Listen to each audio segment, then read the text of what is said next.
Բաց են խանութները, մեծ ու փոքր սրահներն ու կենտրոնները, Երևանը աշխատում է աշխատավորի օրը։ Այսօր աշխատանքային օր չի, բայց մարդիկ աշխատում են, որտեղ շահութահարկ պետք է, շրջանառության հարկը պետք է վճարել։ Վերջին մի քանի տարում գրեթե հարկատեսակ չկա, որ բարձրացած չլինի, գույքահարկից շահութահարկ։ Մարդիկ ամենաստծո օր գործի գնալով հազիվ են հասցնում բոլոր հարկերի տակից դուրս գալ։ Գործազրկությունը Հայաստանում կազմում է շատ բարձր տոկոս, աղքատությունը էլ ասելու չի։ Աշխատող աղքատների թիվը շարունակում է աճել։ Միայն տասնյակ տարիների աշխատանքային փորձով մարդիկ են հիշում, որ երբևէ իրական տոն է եղել մայիսի 1-ը։ Եղել են ժամանակներ, երբ մարդիկ աշխատել ու վայելել են վաստակածը։ Այն ժամանակ Սովետ միության ժամանակի նկատում եմ շատ ճոխտոնում էին մայիսի 1-ը։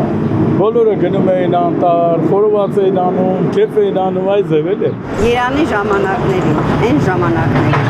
ոչ Երանի հիմա, այս ժամանակի։ Ասելը պետք չի, բոլորն էլ հասկանում են, ինչ ուր ենք գնում, դեպի ուր ենք անդունդ, խորտակվում ենք անդունդ։ Տարբերություններն են, որ իրոք աշխատանքային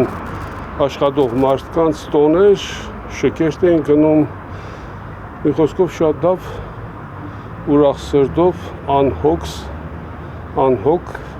տոնում էինք։ Մարդիկ անտարբեր են դարձել ոնց որ ամեն ինչի նկատմամբ, հասկանում եք, առաջ մարդիկ ուրախանում էին, զվարճանում էին այդ տոներին, բայց հիմա ոնց որ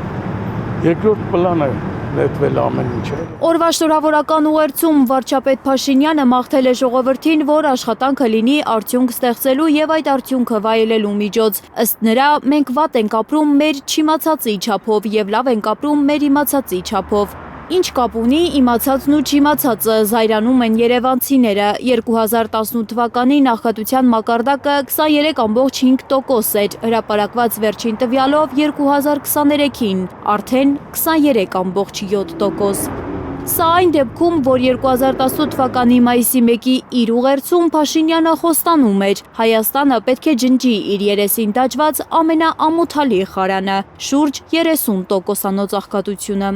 Արդեն մոռացել ենք աշխատանքային օրը, որ աշխատավորի օր է։ Էլ արդեն տենց բան չկա, որ նշենք կամ չնշենք, չնայած տոնը։ Էլ ինչ ուրախություն, ինչ բան, որ երկրի վիճակ է սա։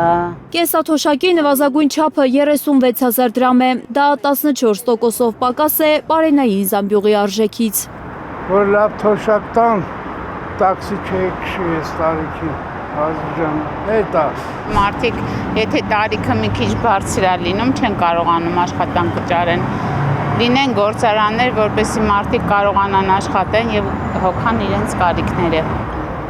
Աղքատության հետ համընթաց աճում են գները։ Համատարած գնաճը ստիպում է առհասարակ մոռանալ օրացույցի տոնորերի մասին։ Ամեն ինչ թանկանում է, ցանկալի էր, որ աշխատավարձին վերանային, էլի։ Հայաստանի Հանրապետությունը քաղաքից դուրս գալ կարող են միայն նրանք շատ ներողություն, ովքեր ստանում են նվազագույնը 1.5 միլիոն դրամից ավել գումար։ Ծաղկածոր գնալը օրը 50,000 է, միայն մեկ անձը։ Այնտեղ չգիտեմ, էլ ուր պետք է գնալ, Դիլիջան նույն գինն է։ Մեկի փոխարեն մի քանի գործ է անում Հայաստանի քաղաքացին ապրուստը հոգալու համար։ Մայիսի 1-ը դարձել է կողոպտված տոն։ Աննա Գյուլնազարյան, Աշոտ Մնոյան և Սմբատ Ասլիկյան, Հայլուրի համար։